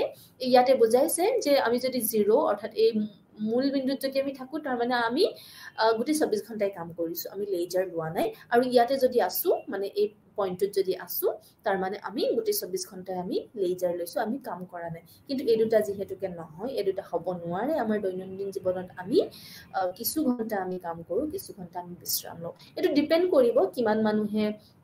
আচলতে কাম কৰি ভাল পায় কিমান মানুহে বেছি জিৰণি লৈ ভাল পায় হয় নহয় গতিকে এইটো তেওঁলোকৰ ওপৰত নিৰ্ভৰ কৰে ইয়াতে আমাৰ তিনিটা দেখুওৱা হৈছে যেনেকৈ ইয়াতে তেওঁৰ ইমানখিনি হৈছে লেজাৰ অৰ্থাৎ 0 পৰা OL লৈ 0 to L1 এইখিনি লেজাৰ সেই মানুহজনৰ আৰু ইমানখিনি তেওঁৰ কাম ঠিক তেনেকুৱাকৈ তেওঁৰ লেজাৰ ইমানখিনি কাম আৰু ঠিক তেনেকুৱাকৈ এইখিনি তেওঁৰ লেজাৰ ইমানখিনি কাম অৰ্থাৎ এই বিন্দুটোত বেছিকৈ কাম কৰা বুজাইছে সেয়েহে জিৰণিৰ বা বিশ্ৰামৰ টাইমটো কমি আহিছে কাৰণ দিনটোত 24 ঘণ্টাই থাকে আৰু ঠিক তেনেকুৱাকৈ এই মানুহগৰাকীৰ ইমানখিনি যদি বা একেগৰাকী মানুহৰ কথাই ক'ব পাৰোঁ তেওঁ যদি ইমানখিনি যদি বিশ্ৰাম লৈছে তেতিয়াহ'লে ইমানখিনি তেওঁ কাম কৰিব ঠিক তেনেকুৱাকৈ তেওঁ যদি ইমানখিনি যদি বিশ্ৰাম লৈছে তেতিয়াহ'লে ইমানখিনি কাম কৰিব এতিয়া কম কাম কৰিলে কমকৈ টকা পাব বেছি বিশ্ৰাম হ'লে গতিকে এইডাল হ'ব ইউটিলিটি কাৰ্ভ তেওঁৰ চাহিদা তেওঁৰ যদি আমি ইনকামক যদি আমি ইউটিলিটিৰে যদি বা উপযোগিতাৰে যদি আমি সূচাওঁ তেতিয়াহ'লে এইডাল তেওঁৰ ইনডিফাৰেঞ্চ কাৰ্ভ বা ইউটিলিটি কাৰ্ভ ঠিক তেনেকুৱাকৈ এইডাল হ'ব এইখিনিত ইমানখিনি কাম ইমানখিনি লেজাৰ আৰু ইমানখিনি কামৰ কাৰণে আৰু ইমানখিনি লেজাৰ আৰু ইমানখিনি কামৰ কাৰণে এইডাল হ'ব ইনডিফাৰেঞ্চ কাৰ্ভ গতিকে এইডাল ইনডিফাৰেঞ্চ কাৰ্ভ ইনডিফাৰেঞ্চ কাৰ্ভ আৰু ইয়াতে এইডাল হৈছে সৰ্বাধিককৈ উচ্চ আমাৰ নিৰপেক্ষ ৰেখা বা হাইয়েষ্ট ইনডিফাৰেঞ্চ কাৰ্ভ ইয়াতে দেখা পাইছোঁ তেওঁ ইমানখিনি কাম কৰিছে তেওঁ এই বিন্দুৰ পৰা ইমানখিনিলৈকে কাম কৰিছে আৰু ইমানখিনি মাত্ৰ বিশ্ৰাম লৈছে আনকেইটাতকৈ তেওঁ ইমানখিনি বিশ্ৰামৰ পৰিমাণ কমান গতিকে তেওঁৰ উপাৰ্জনৰ পৰিমাণ বেছি হ'ব আৰু তেওঁৰ উপযোগিতাও বৃদ্ধি পাব ঠিক তেনেকুৱাকৈ এইগৰাকীটো অলপ কম হ'ব আৰু এইখিনিত অকণমান কম হ'ব আমি এজন মানুহৰ কথাও ক'ব পাৰোঁ বিভিন্নজন মানুহ লৈ পেলাইও আমি কৰিব পাৰোঁ আৰু একেটা মানে চিত্ৰকে আমি তলত দেখুৱাব পাৰোঁ তলত দেখুওৱা ধৰণেও আমি অংকন কৰিব পাৰোঁ ইয়াতে দেখা পাইছোঁ যে L1ত হ'লে ইমানখিনি তেওঁৰ ৰিয়েল ৱেজ হ'ব মানে তেওঁৰ ইনকাম এইটো ৰিয়েল ইনকাম আমি এইপিনে সূচাইছে এইপিনে ৱৰ্ক আৰু লেজাৰ অৰ্থাৎ কাম আৰু বিশ্ৰাম এইপিনে আমি দেখুৱাইছোঁ আৰু ঠিক তেনেকুৱাকৈ ইয়াতে কিমান ঘণ্টা মানে দিনত কিমান ঘণ্টা তেওঁ কাম কৰিছে তেওঁ যদি ইমানখিনি কাম কৰিছে গতিকে তেওঁৰ ৱেজ ইমানখিনি হ'ব তেওঁ ইয়াতে অলপ যদি বেছিকৈ কৰে তেওঁৰ ৱেজ যিটো তেওঁৰ মজুৰি সেয়া বেছি হ'ব ঠিক তেনেকৈ তেওঁ যদি আৰু যদি 2 ঘণ্টামান আৰু 3 ঘণ্টামান যদি তেওঁ বেছিকৈ কাম কৰে তেতিয়াহ'লে তেওঁৰ ৱেজ বা তেওঁৰ মজুৰি বৃদ্ধি পাব গতিকে এইডাল হৈছে লেজাৰ কাৰ্ভ ছাপ্লাই এইডাল হৈছে কামৰ মানে শ্ৰমিকৰ যোগান ৰেখা এইডাল আমি এনেকৈ ইয়াক আমি অংকন কৰিব পাৰোঁ এইবাৰ আমি ইকুইলিব্ৰিয়াম level of output and employment অৰ্থাৎ উৎপাদন আৰু নিযুক্তিৰ ভাৰসাম্য যি স্তৰ বা ভাৰসাম্য যি বিন্দু সেয়া আমি কেনেকৈ নিৰ্ধাৰণ কৰে আমি চাম আমি সকলোৱে জানো আউটপুট বা যিকোনো বস্তুৰ উৎপাদনৰ পৰিমাণ সেয়া নিৰ্ভৰ কৰে কিমানখিনি তেওঁ মানে ফেক্টৰছ অফ প্ৰডাকশ্যন বা কিমান তেওঁ উৎপাদনৰ বাবে ব্যৱহাৰ কৰা কাৰক তেওঁ ব্যৱহাৰ কৰিছে আমি যদি ইয়াতে ধৰোঁ যে এগৰাকী উৎপাদনকাৰীয়ে মাত্ৰ 2টা উপাদান ব্যৱহাৰ কৰিছে এটা হৈছে শ্ৰমিক আৰু আনটো হৈছে মূলধন অৰ্থাৎ কেপিটেল এল ইয়াতে এল এ লেবাৰ বুজাইছে অৰ্থাৎ শ্ৰমিক বুজাইছে কে ইয়াতে কেপিটেল বুজাইছে মূলধন বুজাইছে আৰু আমি ইয়াতে ধৰি লৈছোঁ যে মূলধন স্থিৰ হৈ আছে গতিকে y that is output depend on or output is a function of labor and capital অৰ্থাৎ লেবাৰ আৰু কেপিটেলৰ পৰিমাণৰ ওপৰত নিৰ্ভৰ কৰিব কিমানখিনি আমি আউটপুট বা কিমানখিনি বস্তুটোৰ উৎপাদন আমি কৰিম আৰু এয়া হৈছে লেবাৰ ডিমাণ্ড আৰু লেবাৰ ছাপ্লাই আমি লেবাৰ ডিমাণ্ড আৰু লেবাৰ ছাপ্লাই বুজিলোৱেই আৰু আমি সকলোৱে জানো যে ভাৰসাম্য নিৰ্ধাৰণ কৰিলে যিহেতুকে সম্পূৰ্ণ প্ৰতিযোগিতামূলক বজাৰত তেওঁলোকে বিশ্বাস কৰে মানে ধ্ৰুপদী বা শাস্ত্ৰীয় অৰ্থনীতিবিদসকলে আৰু বজাৰত কোনো ধৰণৰ মানে গভৰ্ণমেণ্টৰ চৰকাৰৰ কোনো ধৰণৰ হস্তক্ষেপ নথকাটো লেজিছ ফেয়াৰৰ বজাৰত তেওঁলোকে বিশ্বাস কৰে গতিকে ইয়াতে যিবিলাক বস্তুৰ মানে দৰেই হওক বা বস্তুৰ উৎপাদনৰ পৰিমাণেই হওক বা মানে এমপ্লয়মেণ্টৰ কথাই নকওঁ কিয় এই গোটেইবিলাক নিৰ্ধাৰণ কৰিব বজাৰৰ যি দুটা শক্তি আছে সেই শক্তি দুটাই আৰু বজাৰৰ শক্তি দুটা আমি সকলোৱে জানো এই দুটা হৈছে চাহিদা আৰু যোগান অৰ্থাৎ লেবাৰৰ বা শ্ৰমিকৰ চাহিদা আৰু শ্ৰমিকৰ যোগানে আমাৰ কিমানখিনি আউটপুট আৰু কিমানখিনি এমপ্লয়মেণ্ট হ'ব কিমানখিনি তেওঁলোকে মানে নিযুক্তি কিমান হ'ব আৰু কিমানখিনি আউটপুট বা কিমানখিনি উৎপাদন হ'ব সেয়া নিৰ্ধাৰণ কৰিব ইয়াতে দেখিছোঁ এইডাল ডিমাণ্ড কাৰ্ভ অৰ্থাৎ চাহিদা ৰেখা শ্ৰমিকৰ আৰু এইডাল শ্ৰমিকৰ যোগান ৰেখা আমি জানো আমি শ্বেপকেইটা দেখা পাইছোঁ যিহেতুকে লেবাৰৰ চাহিদা তেওঁলোকৰ প্ৰান্তিক উৎপাদন ক্ষমতাৰ ওপৰত নিৰ্ভৰ কৰে আৰু ই তললৈ হেলনীয়া ক্ৰমান্বয়ে ই কমি গৈ থাকে মানুহৰ উৎপাদন ক্ষমতা ক্ৰমান্বয়ে কমি গৈ থাকে আৰু ঠিক তেনেকুৱাকৈ মানুহৰ যদি লিজাৰ বেছি হয় কাম কম হয় তেতিয়াহ'লে তেওঁলোকৰ উপযোগিতা কম হ'ব তেওঁলোকৰ ছাপ্লাই কম হ'ব আৰু ঠিক এনেকৈ আমি দেখা পাইছোঁ যে যেতিয়া লিজাৰ কম হয় যেতিয়া কামৰ সময় যেতিয়া বৃদ্ধি পাব তেতিয়াহ'লে ই বেছিকৈ ৰিয়েল ৱেজ বা বেছিকৈ মজুৰি পাব চ' ছাপ্লাই কাৰ্ভডাল বা যোগান ৰেখাডাল ওপৰলৈ উঠি যোৱা গতিকে এই দুডাল ৰেখাই যিটো বিন্দুত স্পৰ্শ কৰিব যিটো বিন্দুত ইটোৱে আনটোক কটাকটি কৰিব সেই বিন্দুটোৱে হ'ব ভাৰসাম্য বিন্দু আৰু তেনেকৈ আমি ইয়াতে correspondingly we will get this mass of labour employment অৰ্থাৎ ইমানখিনি নিযুক্তি আৰু ইমানখিনি এমপ্লয়মেণ্ট ইমানখিনি আউটপুট বা ইমানখিনি দৰ এইটো হৈছে মজুৰি হাৰ কিমানখিনি মজুৰি হাৰ হ'ব আৰু এইটো মজুৰি হাৰত কিমানখিনি লেবাৰ আমি এমপ্লয় কৰিছোঁ বা কিমানখিনি লেবাৰ আমি ব্যৱহাৰ কৰিছোঁ গতিকে ইয়াতে আমি আউটপুটটো চাব পাৰোঁ এইটো হৈছে আউটপুট অৰ্থাৎ এইখিনি লেবাৰ এই লেবাৰত আমি ইমানখিনি আউটপুট কৰিম ইমানখিনি গতিকে এইটো হ'ব তেওঁলোক কিমান দৰ এইটো দাম বুজাব বা ৱেজ ৰেট মজুৰিৰ হাৰ বুজাব এইটো হৈছে মজুৰিৰ হাৰ আৰু এইটো মজুৰিৰ হাৰত আমি মানে এইটো ইকুইলিব্ৰিয়াম ৱেজ ৰেট বা এয়া ভাৰসাম্য মজুৰি আৰু এই ভাৰসাম্য মজুৰিত এয়া হৈছে ভাৰসাম্য নিযুক্তিৰ হাৰ ভাৰসাম্য বা ইকুইলিব্ৰিয়াম এমপ্লয়মেণ্ট এইটো আৰু ইকুইলিব্ৰিয়াম প্ৰাইচ আৰু ঠিক তেনেকৈ এইখিনি ইকুইলিব্ৰিয়াম এমপ্লয়মেণ্টত আমি কৰেছপণ্ডিংলি ইয়াতে যদি চাওঁ ইমানখিনি নিযুক্তিত ইমানখিনি এমপ্লয়মেণ্টত আমি ইমানখিনি আউটপুট পাম চ' এইপিনে আমি আউটপুট আমি দেখুৱাইছোঁ এইপিনে আমি এমপ্লয়মেণ্ট দেখাইছোঁ ইয়াতো আমি এইখিনি এমপ্লয়মেণ্ট দেখাইছিলোঁ ইয়াতে তেওঁলোকৰ মজুৰি হাৰ বা ৰিয়েল ৱেজটো আমি দেখুৱাইছোঁ চ' এয়া হৈছে আউটপুট অৰ্থাৎ কেনেকৈ আমি ভাৰসাম্য মজুৰি আৰু ভাৰসাম্য পৰিমাণ আৰু ভাৰসাম্য নিযুক্তি আমি দেখুৱাব পাৰোঁ এয়া হৈছে ক্লাছিকেল বা ধ্ৰুপদী অৰ্থনৈতিক পদ্ধতিৰ হিচাপত কেনেকৈ আমি উৎপাদন আৰু নিযুক্তিৰ ভাৰসাম্য স্তৰ আমি নিৰ্ধাৰণ কৰিব পাৰোঁ ইয়াতেও আমি একেখিনি বস্তু আমি দেখাব পাৰোঁ অৰ্থাৎ যেতিয়া মানি ৱেজ যদি বাঢ়ি যায় মানি ৱেজ বাঢ়ি গৈছে মানি ৱেজ বাঢ়ি গ'লে এতিয়া প্ৰথমতে আমি জানি ল'ব মানি ৱেজ আৰু ৰিয়েল ৱেজৰ মাজত পাৰ্থক্য কি মানি ৱেজ মানে যিখিনি টকা তেওঁলোকে পায় আৰু ৰিয়েল ৱেজ মানে হৈছে যেতিয়া আমি তেওঁলোকে পোৱা ইনকামখিনিক তেওঁলোকে পোৱা মানি ৱেজখিনিক আমি দৰ বস্তুৰ বজাৰত যি দৰৰ পৰিমাণ সেই দৰৰ পৰিমাণেৰে যেতিয়া আমি তাক হৰণ কৰোঁ তেতিয়া আমি ৰিয়েল ৱেজ পাওঁ অৰ্থাৎ আমাৰ মানি ৱেজ বৃদ্ধি পাব পাৰে কিন্তু মানি ৱেজ বৃদ্ধি পালেও আমাৰ ৰিয়েল ৱেজ বৃদ্ধি নহ'ব পাৰে এটা উদাহৰণত আমি এই পাৰ্থক্যটো আমি বুজি পাম ধৰক আমি ধৰি লৈছোঁ যে 2000 টকা কোনোবা এগৰাকী মানুহক আমি মজুৰি হিচাপে দি আছোঁ আৰু বজাৰত ধৰক বজাৰ মূল্য 100 টকা এতিয়া 2000 টকাকে দিলে সেই মানুহগৰাকীয়ে যদি বস্তুটো 100 টকাত কিনে কিবা এটা বস্তু আৰু তেওঁ যদি গোটেই 2000 টকাটো যদি তেওঁ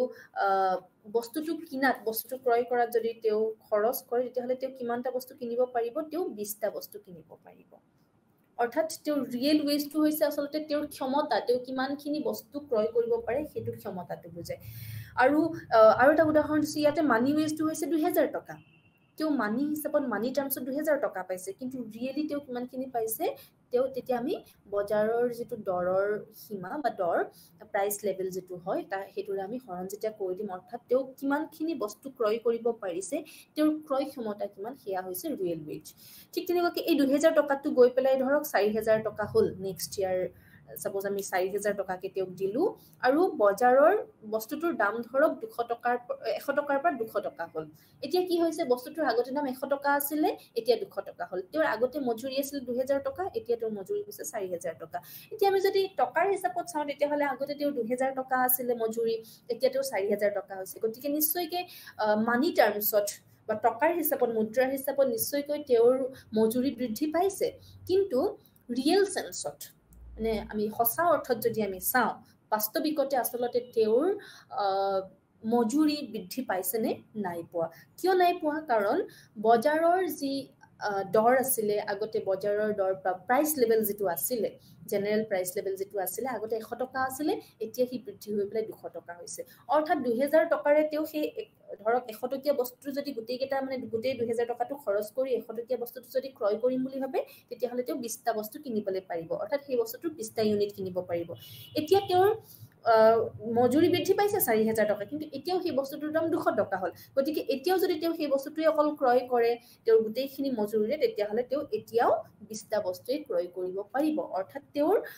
ক্ৰয় ক্ষমতা যদিও তেওঁৰ মজুৰিৰ পৰিমাণ যদিও বৃদ্ধি পাইছে আসলতে তেওঁৰ ক্ৰয় ক্ষমতা বেছি হোৱা নাই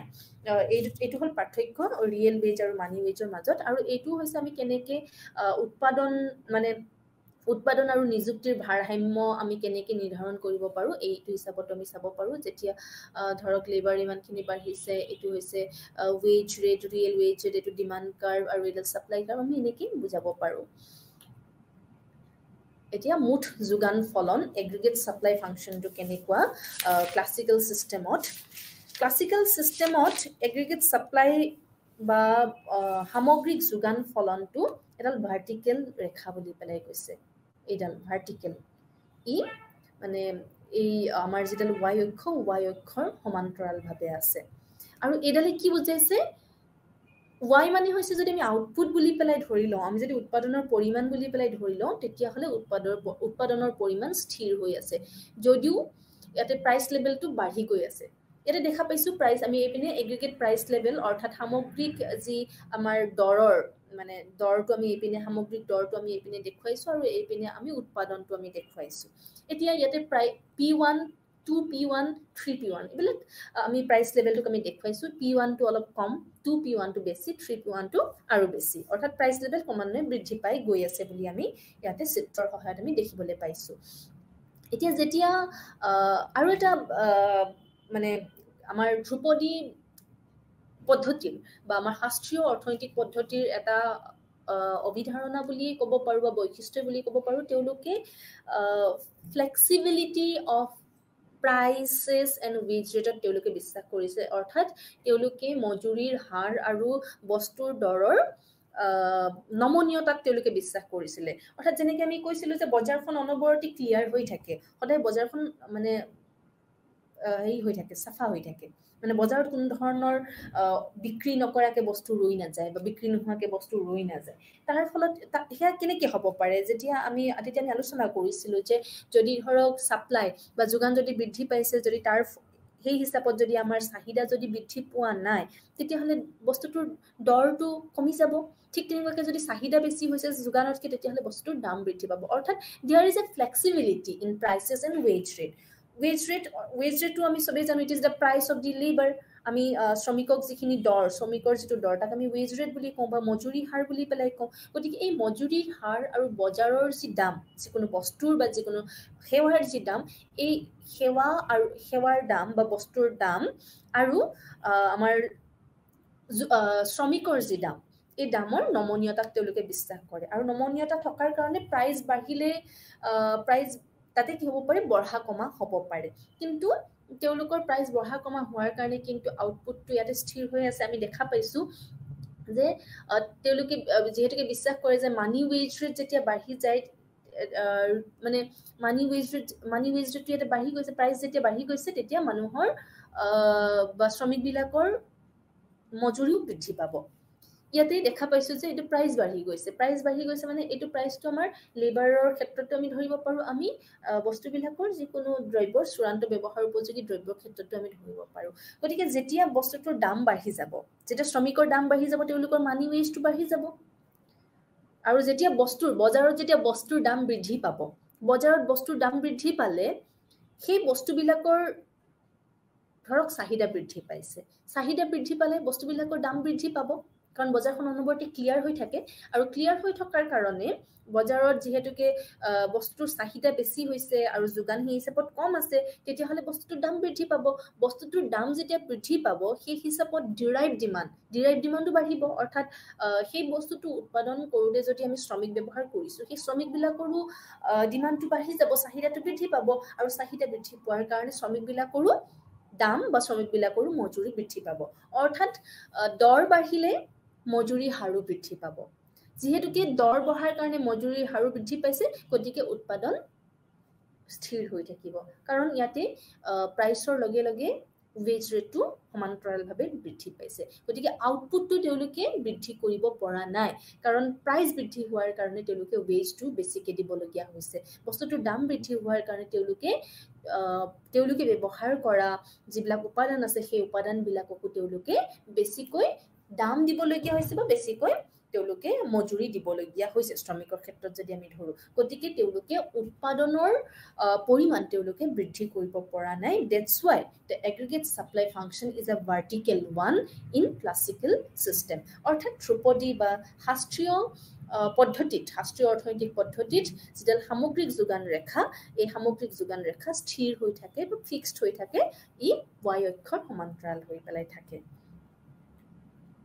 এইবাৰ আমি আহিম কেইনছিয়ান প্ৰণালী। আমি ইতিমধ্যে এতিয়ালৈকে আমি ক্লাছিকেল বা ধ্ৰুপদী অৰ্থবিজ্ঞানৰ বিষয়ে আমি পঢ়িলোঁ। এতিয়া আমি কেইনছিয়ান প্ৰণালীৰ বিষয়ে অকণমান আলোচনা কৰিম। কেইনছিয়ান প্ৰণালীৰ আমি বৈশিষ্ট্যসমূহ আমি ইয়াতে আলোচনা কৰিম। ইয়াতে কেইনছে কৈছে যে চাহিদাই ইয়াৰ যোগান নিজে সৃষ্টি কৰে। যেনেকৈ ক্লাছিকেল চিষ্টেমত বা আমাৰ ধ্ৰুপদী প্ৰণালীত কি কৈছিলে যে supply creates its own demand, JBC কৈছিলে supply creates its own demand, অৰ্থাৎ যোগানেহে চাহিদাৰ সৃষ্টি কৰে, তেনেকুৱা নহয়। আচলতে কেইনছে কোৱাৰ দৰে চাহিদাই ইয়াৰ যোগান সৃষ্টি কৰে। বস্তু এটাৰ যেতিয়া চাহিদা হ'ব, তেতিয়াহে এগৰাকী প্ৰডিউচাৰ বা এগৰাকী উৎপাদনকাৰী এনকাৰেজড হ'ব সেই বস্তুটোৰ উৎপাদন কৰিবৰ কাৰণে বা যোগান ধৰিবৰ কাৰণে। যদি বস্তুটোৰ চাহিদাই নাথাকে, তেতিয়াহ'লে যোগান কৰি কি কৰিব?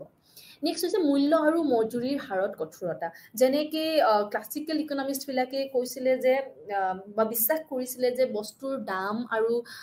মজুৰিৰ হাৰত নমনীয়তা থাকিব লাগে, অৰ্থাৎ ফ্লেক্সিবিলিটি থাকিব লাগে। কিন্তু এই ক্ষেত্ৰত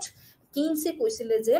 প্ৰাইচবিলাক বা মানে বস্তুৰ দাম আৰু মজুৰিৰ হাৰত কঠোৰতা বা ৰিজিডিটি থাকিব লাগে, কাৰণ ৰিজিডিটি যদি নাথাকে, তেতিয়াহ'লে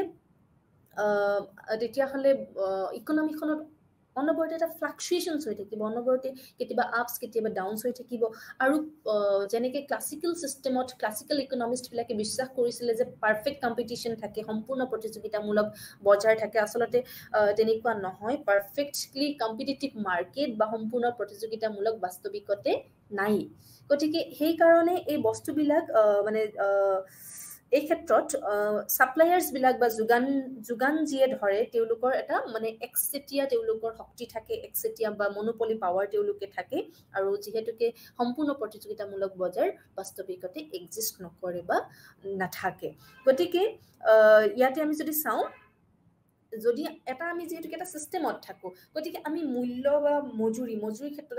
আমাৰ যদি দৰমহা আমি যিটো পাই আছোঁ, সেই দৰমহাটো যদি কমি যায়, কেতিয়াবা যদি হঠাতে কমি যায়, কেতিয়াবা যদি বাঢ়ি যায়, তেতিয়াহ'লে আমি নিশ্চয়কৈ সেই বস্তুটো মানি নল'ম। ঠিক তেনেকুৱাকৈ প্ৰাইচৰ ক্ষেত্ৰতো এটা নিৰ্দিষ্ট কিছুমান নিৰ্দেশনা ইয়াত থাকিব যে বজাৰত আজি বস্তুটোৰ দাম হঠাতে 100 টকা হৈ গৈ কাইলৈ 10 টকা হ'ব, তেনেকুৱা নিশ্চয় হ'ব নোৱাৰে। বা আজি 10 টকা বস্তুটো কাইলৈ গৈ পেলাই 100 টকা বা 1000 টকা হ'ব, তেনেকুৱা নিশ্চয় হ'ব নোৱাৰে। ইয়াৰ কিছুমান নিৰ্দেশনা থাকিব, আৰু এই নিৰ্দেশনাবিলাক মানে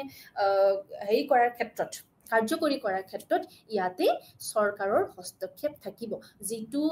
ধ্ৰুপদী অৰ্থনীতিবিদসকলে বিশ্বাস কৰা নাছিলে। তেওঁলোকৰ মতে লেজিছফেয়াৰ হ'ব লাগে, চৰকাৰৰ হস্তক্ষেপ খুব কম বা নাথাকে বুলি তেওঁলোকে ধৰিছিলে, বা থাকিব নালাগে বুলি পেলাই কৈছিলে, বিশেষকৈ 3টা কাৰ্যৰ বাদে। কিন্তু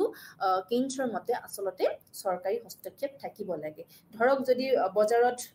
প্ৰাইচ বেছি হৈছে, তেতিয়াহ'লে চৰকাৰে হস্তক্ষেপ কৰিব লাগিব বজাৰখন, আৰু বজাৰত সেই দৰটো এটা নিৰ্দিষ্ট হাৰলৈকে আনিব লাগিব, যিটো সকলোৰে বাবে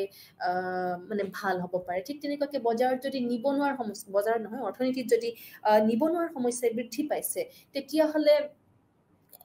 ইয়াতো মানে চৰকাৰৰ কিছুমান মানে হস্তক্ষেপ থাকে, চৰকাৰৰ কিছুমান দায়িত্ব থাকে বা চৰকাৰৰ ৰোল থাকে। চৰকাৰে জব বা চাকৰি তেওঁলোকে ইয়াতে সৃষ্টি কৰিব আৰু এই নিবনুৱা সমস্যা তেওঁলোকে কমাই আনিব। গতিকে চৰকাৰৰ ইয়াতে ভূমিকা বহুত থাকে। চৰকাৰৰ ভূমিকা থকা উচিত বা চৰকাৰ থাকিব লাগিব, চৰকাৰী হস্তক্ষেপ থাকিব লাগিব। ঠিক তেনেকৈ যেনে আমি সকলোৱে জানো চৰকাৰী ভূমিকা সম্পৰ্কে আমি সকলোৱে ইতিমধ্যে জ্ঞাত। আমাৰ ৰাস্তা পদূলিৰ ক্ষেত্ৰতে হওক, এনেকুৱা কিছুমান দ্ৰব্য আছে যিবিলাক দ্ৰব্য আমি ইণ্ডিভিজুৱেলি বা আমি ব্যক্তিগতভাৱে আমি উৎপাদন কৰিব নোৱাৰোঁ। গতিকে এনেকুৱা ধৰণৰ দ্ৰব্যৰ উৎপাদনৰ ক্ষেত্ৰত চৰকাৰে যদি হস্তক্ষেপ নকৰে, তেতিয়াহ'লে তেনেকুৱা দ্ৰব্য কেতিয়াও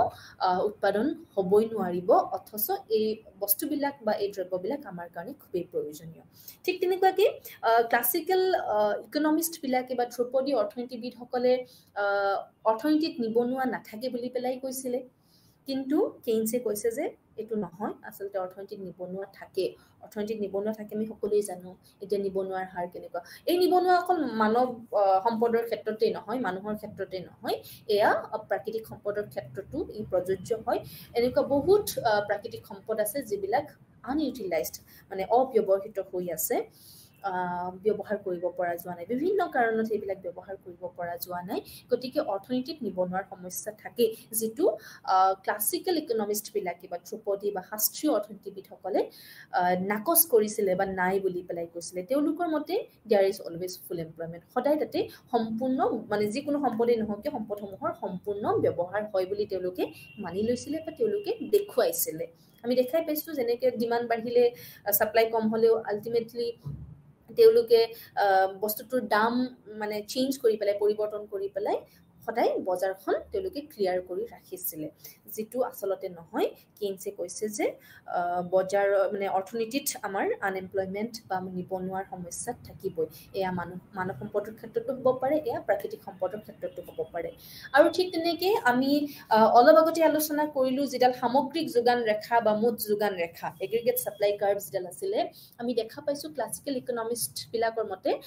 দিছ curve is vertical and it is parallel to Y axis, অৰ্থাৎ ই ৱাই অক্ষৰ সমান্তৰালভাৱে এই ৰেখাডাল আছে আৰু ই মানে স্থিৰ হৈ থাকে। ই স্থিৰ হৈ আছে, অৰ্থাৎ আউটপুট যিমানখিনি আমি বস্তু উৎপাদন কৰিছোঁ, এই উৎপাদন সদায় স্থিৰ হৈ থাকে, কমি থাকে। এই ক্ষেত্ৰত আমাৰ কেইনছে কৈছে যে যিবিলাক আমাৰ ধ্ৰুপদী যিবিলাক আমাৰ অৰ্থনীতিবিদ আছে, তেওঁলোকে আচলতে আমাৰ দীৰ্ঘকালীন সমস্যাটো, দীৰ্ঘকালীন পৰিস্থিতিটো তেওঁলোকে বুজাইছে। কিন্তু কেইনছে কৈছে যে দীৰ্ঘকালৰ কথা ভাবিলেই নহ'ব, আমি শ্বৰ্ট ৰান বা আমাৰ যিটো হ্ৰস্বকাল আছে, হ্ৰস্বকালটো সমানেই গুৰুত্বপূৰ্ণ। আৰু হ্ৰস্বকালত আমাৰ যিডাল মুঠ যোগান ৰেখা হ'ব, এই ৰেখাডাল হৰাইজণ্টেল হ'ব, আৰু অৰ্থাৎ ই এক্স অক্ষৰ সমান্তৰাল হ'ব। আৰু যদি ৰিচোৰ্চেছবিলাক যদি ৰিচোৰ্চেছবিলাক বা যিবিলাক সম্পদ আছে, এই সম্পদবিলাক যদি অব্যৱহৃত হৈ থাকে, অৰ্থাৎ যদি অৰ্থনীতিত যদি নিবনুৱা থাকে, অৰ্থনীতিত যদি মানৱ সম্পদেই হওক বা প্ৰাকৃতিক সম্পদেই হওক বা আন সম্পদবিলাক যদি অব্যৱহৃত হৈ থাকে, তেতিয়াহ'লে আচলতে আমাৰ মুঠ যোগান ৰেখাডাল ভাৰ্টিকেল নহয়, হৰাইজণ্টেল হ'ব। ই ৱাই অক্ষৰ সমান্তৰাল নহয়, এক্স অক্ষৰ সমান্তৰাল হ'ব। কিয়নো কাৰণ আমাৰ অৰ্থনীতিত অব্যৱহৃত এনেকুৱা বহুতো সম্পদ আছে যিবিলাক আমি ইচ্ছা কৰিলে ব্যৱহাৰ্য কৰি পেলাই বা ব্যৱহাৰ কৰি পেলাই আমি আমাৰ উৎপাদন, আমি আমাৰ আউটপুট, আমি আমাৰ ইনকাম, আয় আমি বৃদ্ধি কৰিব পাৰোঁ। কিন্তু ক্লাছিকেল ইকনমিষ্টবিলাকে বা আমাৰ ধ্ৰুপদী অৰ্থনীতিবিদসকলে বিশ্বাস কৰিছিলে যে উৎপাদনৰ পৰিমাণ আমি বৃদ্ধি কৰিব নোৱাৰোঁ, ই সমান্তৰাল, ই সমান হৈ থাকে, ই স্থিৰ হৈ থাকে বুলি পেলাই কৈছিলে। আৰু এইটোৰ কাৰণে মানে এইটো ক্ষেত্ৰতেই যে যদি আমাৰ আণ্ডাৰ ইউটিলাইজড বা আমাৰ অব্যৱহৃত যদি আমাৰ মানৱ সম্পদ থাকে, তেতিয়াহ'লে আমি ইচ্ছা কৰিলে আমি কি কৰিব পাৰোঁ, আমি আমাৰ অৰ্থনীতিত আমি উৎপাদনৰ পৰিমাণ আমি বৃদ্ধি কৰিব পাৰোঁ। গতিকে এইবিলাক আমি আচলতে কেইনছিয়ান প্ৰণালীৰ যি বৈশিষ্ট্যসমূহ আমি পঢ়িলোঁ বা আমি ক্লাছিকেল বা ধ্ৰুপদী বা শাস্ত্ৰীয় পদ্ধতিৰ আমি বৈশিষ্ট্যসমূহ পঢ়িলোঁ। আমি ইয়াতে কিছুমান বস্তু আমি এনেকৈও আলোচনা কৰিব পাৰোঁ। এই পদ্ধতিকেইটাৰ যিবিলাক আমি বৈশিষ্ট্য পঢ়িলোঁ, এয়া হৈছে এই দুটা পদ্ধতিৰ মাজৰ মানে পাৰ্থক্য। যেনেকৈ supply creates its own demand, অৰ্থাৎ যোগানে চাহিদাৰ সৃষ্টি কৰে বুলি পেলাই ধ্ৰুপদী অৰ্থনীতিবিদসকলে বিশ্বাস কৰিছিলে, কিন্তু কেইনছে তাৰ ওলোটাটো বিশ্বাস কৰে। কেইনছৰ মতে চাহিদাইহে ইয়াৰ যোগানৰ সৃষ্টি কৰে, চাহিদাই নিজৰ যোগান সৃষ্টি কৰে। ঠিক তেনেকৈ তেওঁলোকে ফ্লেক্সিবিলিটিত বিশ্বাস কৰিছিলে, নমনীয়তাত, মূল্য আৰু মজুৰিৰ নমনীয়তাত বিশ্বাস কৰিছিলে, কিন্তু কেইনছে মূল্য আৰু মজুৰিৰ কঠোৰতাত, হাৰৰ কঠোৰতাত বিশ্বাস কৰে। আৰু তেওঁলোকে অৰ্থনীতিত নিবনুৱা থাকিব নোৱাৰে বুলি কৈছিলে, there is always full employment বুলি কৈছিলে, কিন্তু কেইনছে কৈছিলে যে অৰ্থনীতিত নিবনুৱা থাকিব, অৰ্থনীতিত নিবনুৱা থাকে। আৰু তেওঁলোকে লেজেছ ফেয়াৰত বিশ্বাস কৰিছিলে, অৰ্থাৎ চৰকাৰী হস্তক্ষেপ শূন্য বা নোহোৱা হোৱাত তেওঁলোকে বিশ্বাস কৰিছিলে। চৰকাৰৰ কোনো হস্তক্ষেপ নাথাকে, এটা অদৃশ্য শক্তিয়ে, এক অদৃশ্য হাতে, ইনভিজিবল হেণ্ডে কাম কৰি থাকে। আমি সকলোবিলাকে যদি নিজৰ মানে সুবিধাৰ কাৰণে, নিজৰ লাভৰ কাৰণে যদি কাম কৰোঁ, তেতিয়াহ'লে গোটেই সমাজখনেই লাভান্বিত হয় বুলি পেলাই তেওঁ কৈছিলে। কিন্তু ইয়াতে কেইনছে চৰকাৰৰ হস্তক্ষেপ থাকিব লাগে বা থাকে বুলি পেলাই কৈছে, বিভিন্ন সময়ত চৰকাৰে কাম কৰিব লাগে বুলি কৈছে। আৰু মুঠ যোগান ৰেখাৰ ক্ষেত্ৰতো আমি দেখা পাইছোঁ, তাতে ভাৰ্টিকেল, ইয়াত তেওঁ হৰাইজণ্টেল বুলি কৈছে। যদিহে অৰ্থনীতিত আমাৰ সম্পদসমূহৰ অব্যৱহাৰিতা যদি থাকে বা অব্যৱহৃত হৈ যদি থাকে। গতিকে আজি আমি কেইনছিয়ান পদ্ধতি আৰু ধ্ৰুপদী অৰ্থনৈতিক পদ্ধতিৰ বিষয়ে আমি আলোচনা কৰিলোঁ। ধন্যবাদ।